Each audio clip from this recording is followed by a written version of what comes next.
할렐루야. 아멘.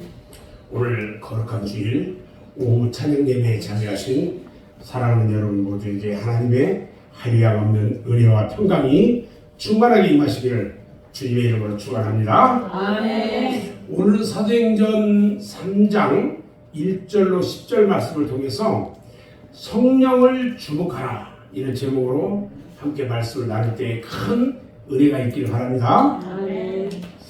저는 말씀에 앞서 의미 있는 영화 한 편을 소개하려고 합니다. 영화 제목이 버킷리스트 이런 영화입니다. 이 버킷리스트라는 말은 서양에서 죽기 전에 꼭 하고 싶은 일들을 적은 목록을 뜻하는 말입니다. 제목에서 보는 것처럼 죽음을 앞둔 두 사람이 우연히 같은 병실에서 만나가지고 지금까지 살아왔던 삶을 돌아보고 미래에 대한 준비를 하는 것으로 영화가 전개되기 시작합니다. 판약의 다른 삶을 살았던 두 사람이지만 서로 마음이 통해요. 그래서 그동안 하지 못했던 것들의 목록을 작성합니다. 둘이. 그리고 의사 몰래 병실을 빠져나가요. 그들은 둘이 작성한 리스트에 적힌 대로 비행기 낙하 시험도 하고요. 히말라야 산맥을 등산하기도 합니다. 피라미드를 이태에서 피라미드를 방문하기도 하고 세계 유명한 관광 코스를 유람하는 등 자기들이 하고 싶은 것을 다 합니다. 그리고 마지막으로 가정 불화를 빚어서 풀려간 관계가 끊겨버린 주인공이 딸의 집을 방문하면서 극적으로 화해를 합니다. 결국 두 사람은 예정대로 죽고요. 그들의 유해가 히말라야 정상에 나란히 묻히는 것으로 영화는 끝납니다. 자, 이 영화가 우리에게 가르치려는 교훈이 무엇일까요? 사람이 살아가면서 자기가 하고 싶은 것을 추구하는 일은 나이가 몇 살이든지 어떻게 살고 있든지 누구에게나 필요합니다. 저는 제 핸드폰에 버킷리스트 해가지고 어디 가고 싶은 것들 다 적어놓은 게 있어요. 그리고 갔다 오면 몇 월 며칠 완료 이렇게 딱 합니다. 제가 그것을 적게 된 동기는 저는 그래도 세계 여러 나라를 많이 방문했어요. 미주, 유럽 지역은 거의 다 갔다 왔다고 생각이 되고요. 동남아 지역은 못 가봤어요. 우리나라도 가볼 데가 너무 많은데 제가 직장 생활을 할 때 많이도 다녔어요. 그랬는데 목표를 하면서 어느 날 기도하는 중에 누구 생각이 나냐면 나는 이렇게 다 다녀봤는데 우리 사모는 가보고 싶지만은 가보지 못했던 거예요. 다. 그것이 마음에 걸려요. 그래서 같이 시간만 되면 같이 가보고 싶다 이런 생각이 있어서 자꾸 적어가면서 시간만 되면 같이 나가기 시작했어요. 누구에게나 버킷리스트가 있어요. 여러분들도 나는 어디 가고 싶다, 어디 가서 재밌게 있고 이따가 오고 싶다, 맛있는 것을 먹고 싶다 이런 것들이 있단 말이죠. 언제부턴가 저와 우리 아내는 TV나 이런 데를 보다가 어디가 맛있는 데가 있다, 어디가 좋은 데가 있다 그러면 저는 저대로, 저희 아내는 아내대로 메모해놔요. 그래서 그 근방에 가면 여기 이거 있었는데 하고 그것을 방문하기도 해요. 우리가 버킷리스트를 가지고 그것을 위해 어디를 가고 무엇을 하느냐가 중요한 건 아니에요. 정말 중요한 것은 누구와 함께 하느냐가 중요해요. 저는 과거에는 제 생각대로 내 마음대로 했던 사람이에요. 그런데 나이를 점차 먹어가면서 내 생각대로 내 마음대로 하려고 했던 것들은 아무 쓸모없는 것이라는 걸 알았어요. 저는 저희 아내가 항상 옆에서 챙겨주고 말해주고 하는 것이 너무너무 고맙고 감사해요. 내 옆에 누가 있느냐는 대단히 중요하다는 거죠. 인생에서 가장 중요한 것은요, 가족 그리고 친구와의 관계입니다. 그것을 이루었다면 삶은 의미가 있었다. 이렇게 영화는 우리에게 말해주고 있어요. 그리스도인들에게 있어서 이것들은 매우 중요한 의미가 있어요. 신앙은 무엇을 하는 거냐 이것도 중요하지만 누구와 함께 하느냐 이것은 대단히 중요합니다. 우리는 원하든 원하지 않든 믿는 순간 성령이 나와 함께합니다. 아멘. 그리고 살면서 성령의 도움이 아니면 안 된다는 것을 알기 때문에 성령이 내 마음에 더 깊이 오시도록 사모하면서 살아가요. 아멘. 성령이 나와 함께 하시고 성령이 오시면 많은 것들이 달라져요. 우리가 사도행전을 보면 사도행전의 이야기는요, 이 성령이 오시면 달라지는 그 모습들에 대해서 초점이 맞추어져 있어요. 먼저 뭐가 바뀌냐? 말부터 바뀌어져요. 성령이 오시자 뭐가 바뀌어졌어요? 마가다락방에 있던 그들에게 뭐가 바뀌었어요? 말이 바뀌었어요. 말부터 바뀌는 거예요. 오늘은요, 성령과 함께 또 다른 변화를 우리에게 알려준다는 거예요. 성령이 오시면요, 주목하게 된다는 거예요. 성령이 오시면 주목해요. 주목이 뭐예요? 주목한다는 거죠. 뭔가 뚫어지게 본다는 뜻이거든요. 보이지 않던 것이 보이고요, 생각나지 않는 것이 생각납니다. 그래서 하지 않던 것을 하게 된다는 거예요. 이것이 성령이 오시면 우리에게 나타나는 현상이에요. 사도들도 그랬어요. 과연 그들이 성령으로 주목한 것이 무엇일까? 무엇을 그들은 생각하고 깊이 보았을까? 저는 오늘 한 3가지 정도로 이야기를 하려고 하는데, 첫 번째로 성전이에요. 오늘 본문 말씀을 보면 베드로와 요한이 어디에 가요? 성전에 올라가는 것으로 사건이 전개되고 있어요. 처음 120명이 모여서 성령을 기다린 장소가 어디였어요? 마가의 다락방이에요. 그곳에 120명의 어른과 아이들이 함께 모여도 될 만한 아무튼 큰 공간이었다고 생각이 돼요. 그런데 수천 명으로 늘어난 교인들을 수용한다는 것은 역부족이에요. 그래서 이들은 이 모임을 2가지 방법을 통해서 이루어졌을 거다 이렇게 생각이 돼요. 하나는 가정에서의 소그룹 모임을 가졌을 거다. 오늘날 구역 모임처럼 그들은 3, 3, 5 짝을 지어서 많으면 많은 대로 적으면 적은 대로 조그만 공간에서 가정교회의 형태의 모임을 가졌을 거라는 거죠. 또 하나는 성전을 찾는 거예요. 성전은 그들이 모이기에 충분한 공간이었고 중요한 터전이었어요. 그래서 2장 46절에 보면 그들은 날마다 마음을 같이하여 어디에 모이게 있었다고요? 성전에 모이기를 힘썼다 이렇게 말합니다. 지금 베드로와 요한이 바로 성전으로 올라가는 길이었다고 말하고 있어요. 그러니까 오순절 성령이 오셔서 은혜와 능력과 축복으로 매일 천국을 경험하면서 살던 그들에게 가장 먼저 시선에 들어오고 주목한 것이 어디였냐는 거예요.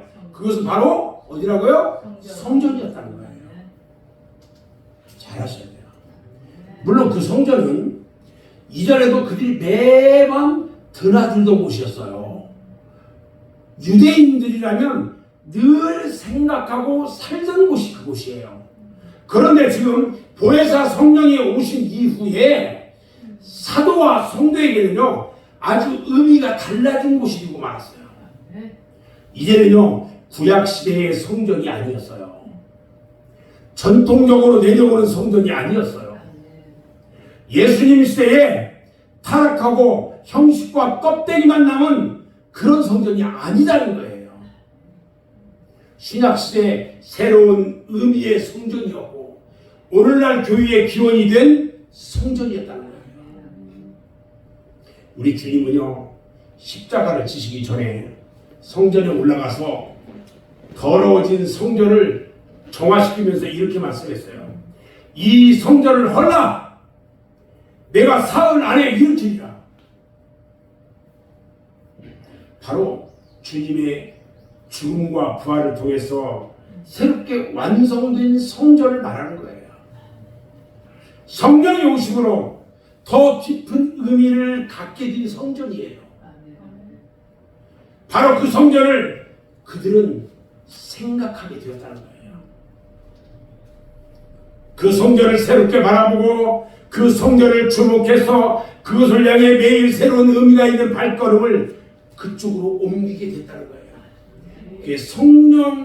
성령과 함께하는 사람은 항상 어디를 발걸음을 인도한다고요? 성전으로 발걸음을 인도한다는 거예요. 그래서 우리는 성령을 받아야 한다는 거예요. 아멘. 사랑하는 여러분, 우리는 이런 믿음으로 살아야 돼요. 성전으로 발걸음을 옮기는 그런 믿음. 성령이 오시면 이런 일이 생겨요. 가고 싶다면 교회 가야 되는데 가서 뭘 해야 된다고? 기도해야지. 예배드려야지. 말씀 들어야지. 그 성전을 그래서 주목하는 거예요. 성령이 내 안에 오시면 주목하고 집중하게 되어 있어요.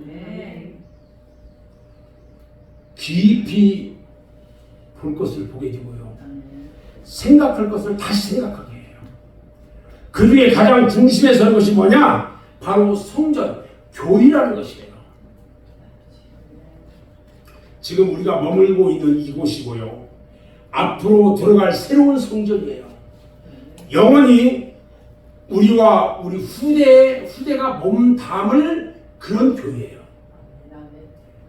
시편 84편을 보면 성전의 귀한 의미를 우리에게 말해주고 있어요. 성전이 얼마나 귀한지 시편 84편을 보면 만군의 여호와여 주의 장막이 어찌 그리 아름다운지요.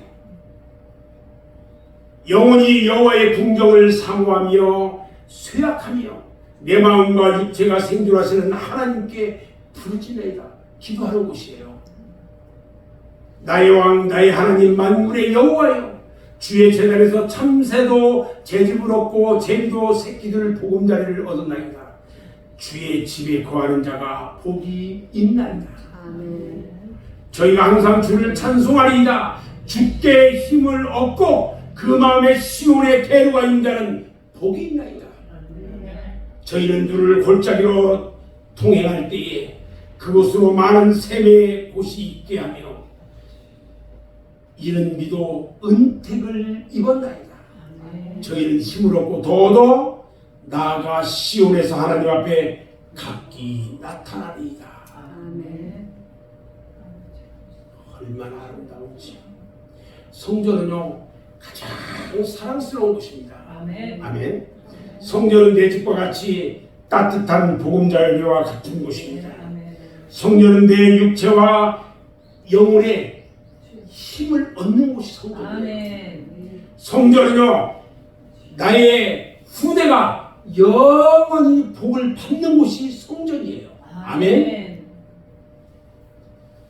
성전은 내가 눈물 골짜기로 통행하는 인생길에 더 없는 위로와 은혜를 받는 곳이 성전이에요. 아멘. 그래서 우리가 이것을 주목해야 한다는 겁니다. 아멘. 이 성전을 위하여 눈물과 기도로 사랑해야 한다는 것입니다. 아멘. 그리고 내 생명 다하기까지 봉사하고 헌신해야 합니다. 아멘. 성령이 오시면요, 성전을 더욱 주목해야 돼요. 아멘. 아멘. 성전을 사랑하고 깊이 생각해야 합니다. 아멘. 아멘. 주님의 몸된 교회를 더 사랑하고 아멘. 이 교회를 위해 헌신과 충성을 다짐하는 여러분 모두가 되기를 주님의 이름으로 축원합니다. 아멘. 두 번째는 기도예요. 기도.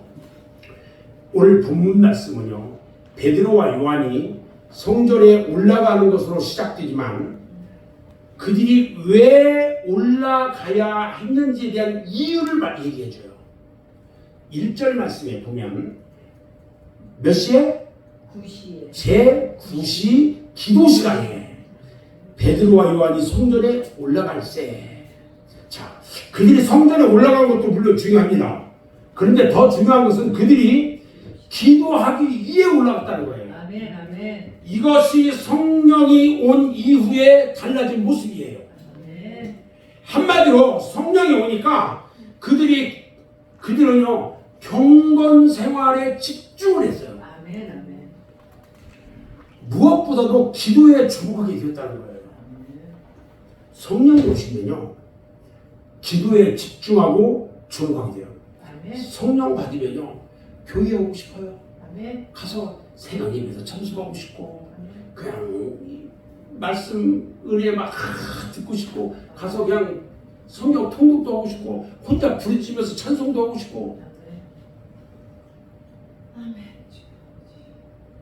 그런데 성령이 나와 함께 하지 않는 사람은 그런 생각을 못해요. 그런 생각이 안 들어. 오늘 베드로와 요한의 기도는요, 그냥 단순한 기도가 아니에요. 우선 기도했다는 것에 중요한 의미가 있어요. 지금 베드로와 요한은 예전의 모습이 아니에요. 성령 충만이 받은 그들은요, 한 달 때 그들이 아니라는 거예요. 성령이 오신 이후에 어떤 그 수만 늘어난 그 성도들과 함께하는 그들의 일상은요, 그 어느 때보다도 막 정말 바쁜 시간을 보내고 있는 거예요. 생각해보세요. 수만 명이 막 따라다녀.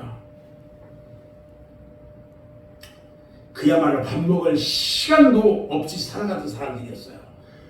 그런 그들이 기도를 잊지 않고 주목하고 있다는 거예요.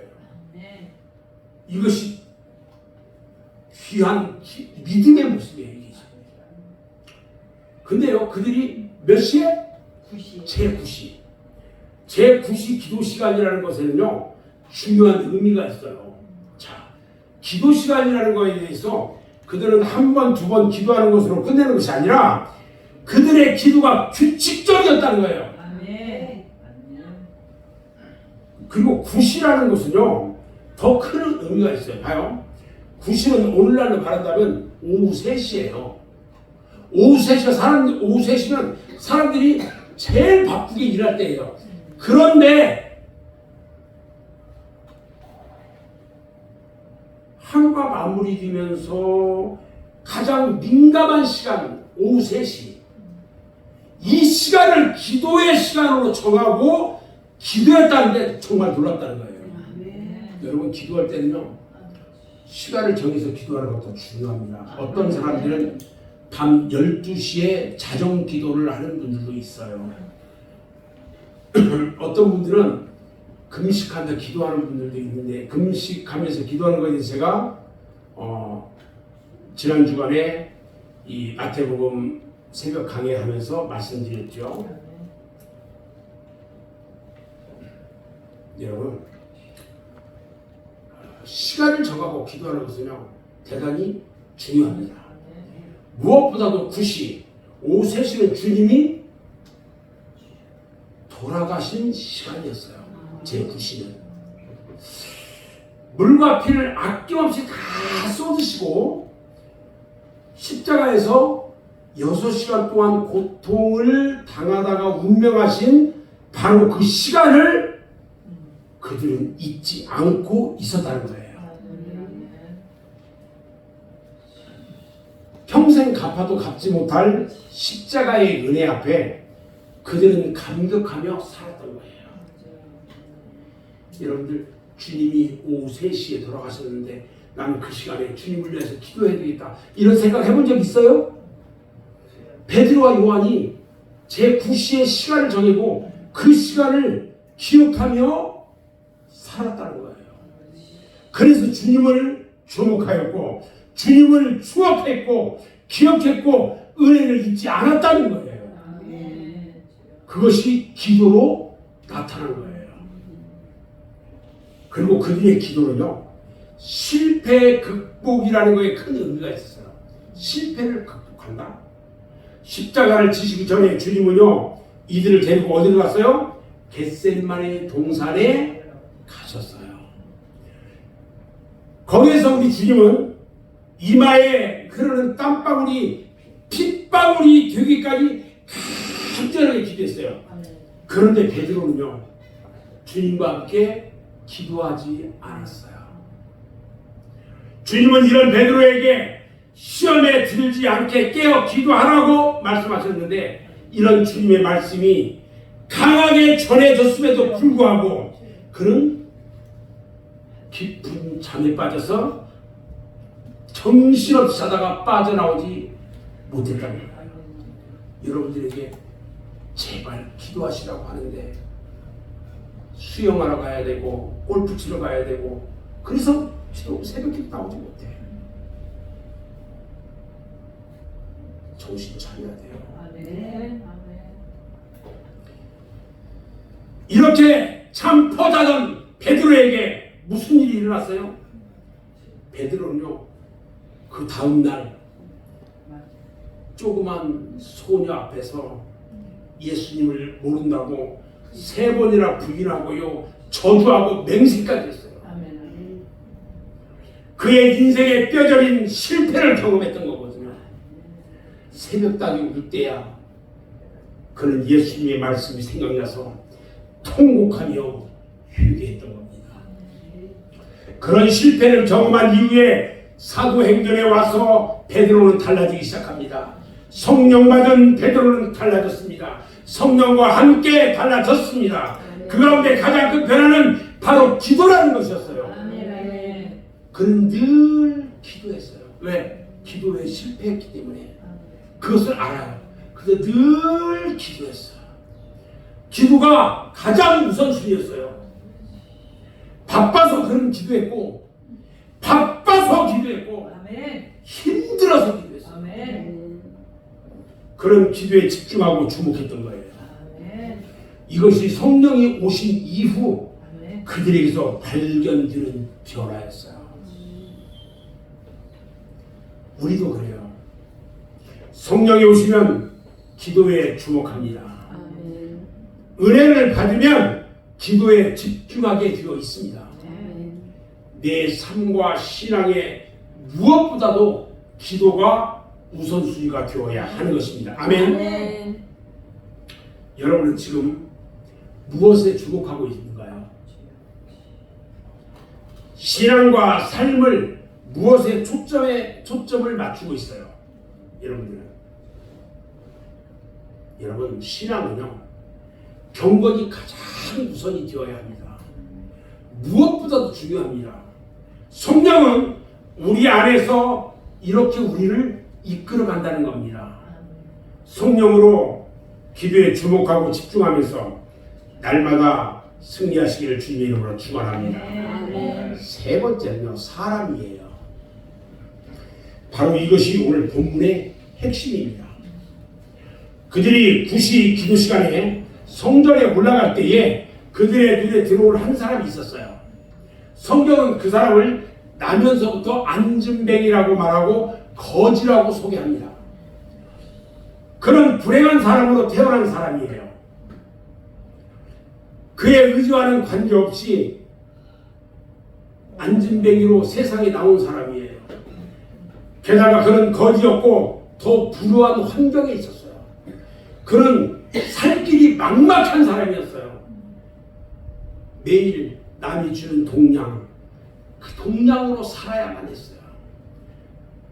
남이 먹을 것을 주면 살고 그렇지 않으면 죽어야 할 사람이었어요. 세상에 이보다 더 애처롭고 불쌍한 사람이 없어요. 이 사람은 매일 성전 미문에 나와 구걸하며 지냈습니다. 미문은요, 성전으로 바로 들어가는 문이에요. 그래서 예루살렘에서 가장 많은 사람이 오고 가는 분주한 곳이 그 미문이었어요.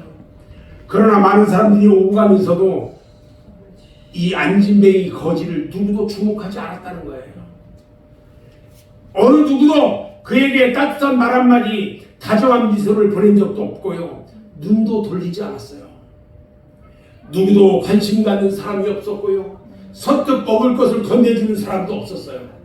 그런데 베드로와 요한이 그를 주목했어요. 오늘 본문 4절 말씀을 보면 베드로가 요한으로 더불어 주목하여 가라되 우리를 보라 하니, 안진뱅이가요, 자기 앞에 서 있는 사람에게서 평상시에 잘 들어보지도 못한 소리를 들었어요. 그냥 동냥만 하며 가던 어떤 사람과는 근본적으로 다른 사람을 오늘 만나게 되었어요. 그런 뭔가 인생의 근본적인 문제가 해결될 것 같은 예감을 받아요. 그래서 자기를 보라고 말하는 베드로와 요한을 주목해서 봤어요. 우리를 보라, 우리를 보라. 주목해서 봤어요. 그때 베드로가 말합니다. 은과 금은 내게 없거니와 내게 있는 것으로 내게 주노니 곧 나사렛 예수 그리스도의 이름으로 걸어라. 할렐루야. 그러면서 안진뱅이의 오른손을 잡아 이끕니다. 일으킵니다. 그는 기적적으로 덜덜덜덜 떨면서 일어나기 시작합니다. 발과 발목에 힘을 얻고 뛰고 걸으며 감사하며 하나님께 영광을 돌린 것입니다. 이것이 성령으로 충만한 베드로와 요한의 달라진 모습이었습니다. 성령의 사람은 예수 그리스도의 이름으로 어떤 일도 할 수 있는 것입니다. 우리 맑은샘 영성원이 이제 그 일을 해야 합니다. 기도하면서 주님의 이름으로 모든 사역이 그대로 이루어져야 됩니다. 기도하면 며칠 동안 기도해야 뭐가 일어나고 아닙니다. 기도하면 그 자리에서 일어나야 되고 치료가 돼야 합니다. 그게 성령 받은 사람이 할 수 있는 겁니다. 지금 베드로와 요한은 사람에게 초점을 맞췄어요. 사람에게 관심을 가졌어요. 그래서 성령의 사람은 사람을 놓치지 말아야 한다는 겁니다. 제도나 주책이 아니라 사람이 중요합니다. 어떤 경우에도 사람을 잃어버리지 말아야 합니다. 특히 안진뱅이와 같은 사람에게 더 큰 사랑과 관심을 가져야 합니다. 성령이 임하면 남이 관심 갖지 않는 곳을 바라볼 수 있습니다. 남이 보지 못한 것을 봅니다. 남이 하지 않는 것을 하게 됩니다. 이것이 성령이 오시면 나타나는 자연적인 현상입니다. 늘 우리 눈에 보이는 사람보다 잘 보이지 않던 사람입니다. 늘 모든 것의 중심에 서 있는 사람보다 주변에 있고 변방에 있는 사람이에요. 늘 말하고 떠드는 사람보다 조용하고 말없는 사람이에요. 믿음의 시선은 바로 이러한 것들을 향하게 되어 있다는 것입니다. 그곳을 늘 주목해야 합니다. 아멘. 거기에서부터 큰 역사가 일어나는 것입니다. 아멘. 우리 주님이 이 땅에 오셔서 보여주셨던 모습이요, 바로 그것이었어요. 주님은 남이 보지 못한 사람을 보셨습니다. 남이 관심을 갖지 않는 사람에게 관심을 가졌어요. 버림받고 소외당하고 상처받고 힘들게 사는 사람들을 생각하고 그들을 불쌍히 여겼다는 거예요. 그래서 주님의 주변에는 늘 지치고 힘든 사람, 어렵고 괴로운 사람, 원통하고 답답한 사람들이 모여 있었던 거예요.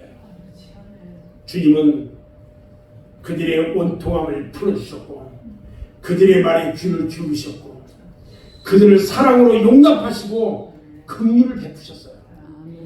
이것이 우리가 닮아야 할 삶인 것입니다.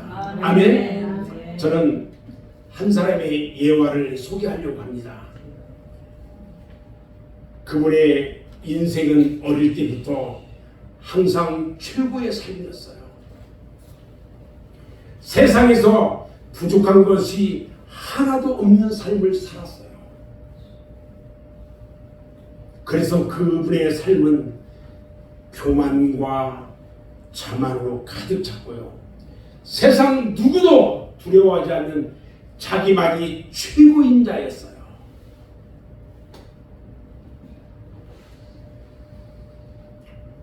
그런 어느 날 그의 온몸에 원치 않는 질병이 찾아왔어요. 그에게 찾아온 질병은 종합 선물 세트처럼 병원에서도 치료가 불가능한 것이었어요. 돈으로도 고칠 수 없는 자신의 질병을 바라보면서 그분은 완전히 낭망과 절망에 빠져버렸어요. 이제는 더 이상 아무런 희망을 찾을 수 없는 어느 날, 그는 수렁 깊은 곳에 있을 때 주님을 만났습니다. 그리고 주님께서 그분의 모든 질병을 고쳐주셨습니다. 할렐루야. 아멘. 그분은요, 주님께 감사하고 서원하면서요, 주님의 사람이 되어 생명의 말씀으로 생명을 구원하고 기도하면서 이 땅의 모든 질병을 치유하는 질그릇의 사명을 감당하는 귀한 사명자가 되었어요. 성령께서 함께 하시니까 그분이 기도하고 만져주면 안진뱅이가 일어납니다. 아멘. 그분이 만져주고 기도하면 10년, 20년 된 누워있던 사람이 일어나서 뜁니다.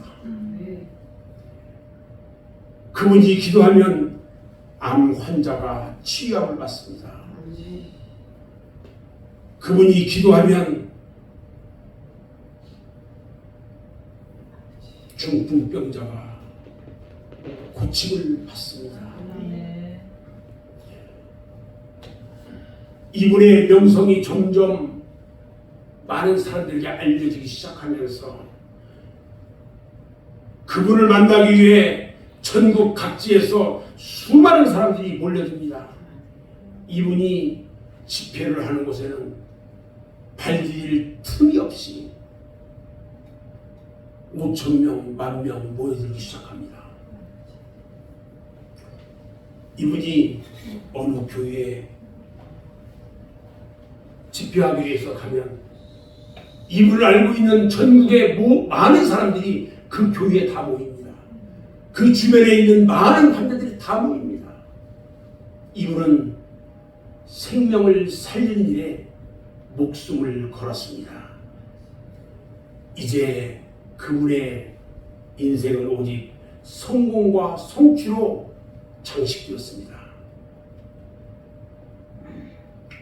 그런데 어느 날 그는 모든 사역을 다 내려놓고 주님께서 납다 납달리 지경 해변으로 가셨던 것처럼 나사렛을 떠나 수블론과 납달리 지경 해변에 있는 가버나움에 가서 사셨던 것처럼 영적 복음의 가장자리인 척박한 땅 몽골에 복음의 씨앗을 뿌리기 위해서 아무도 모르게 가셨어요. 그는 그곳에서 오직 복음을 전하기 위해 온몸을 바쳤고 한 평짜리 텐트에서 영하 40도의 그 추위와 싸우며 기도하면서 몽골의 복음화를 위해서 복음의 씨앗을 뿌렸는데요. 9년 동안 주님의 몸din 계성전 85개를 세웠고요.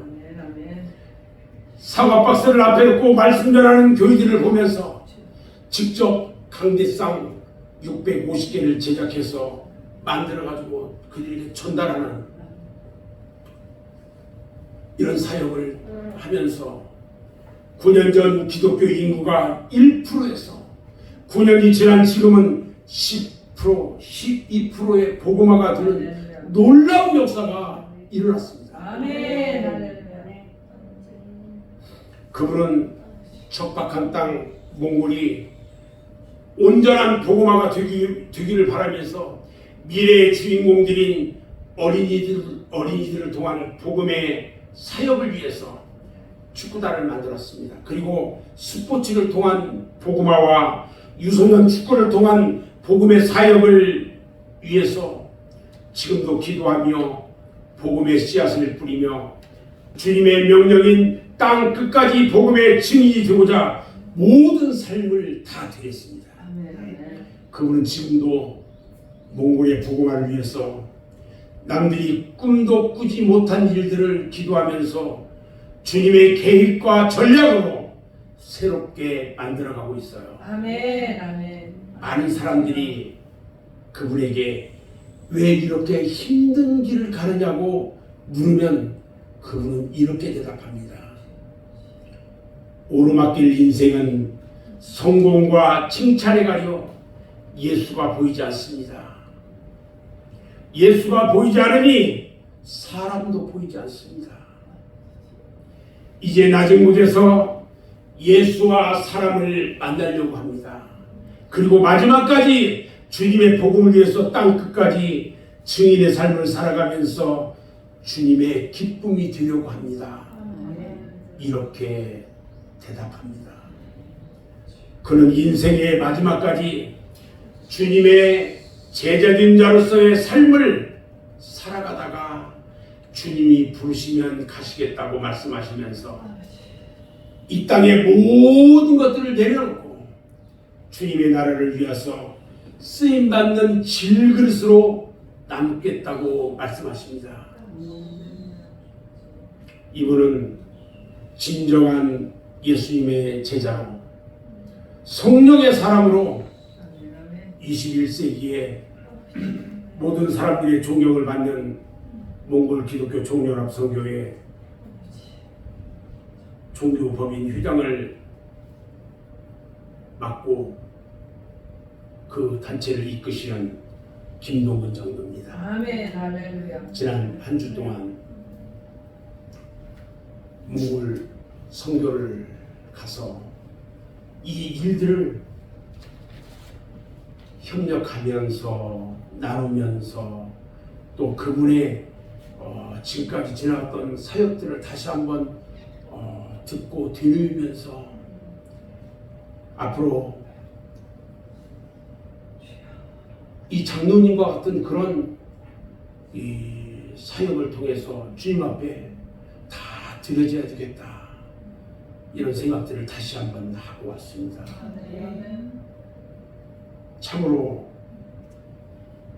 귀하신 분입니다. 아멘.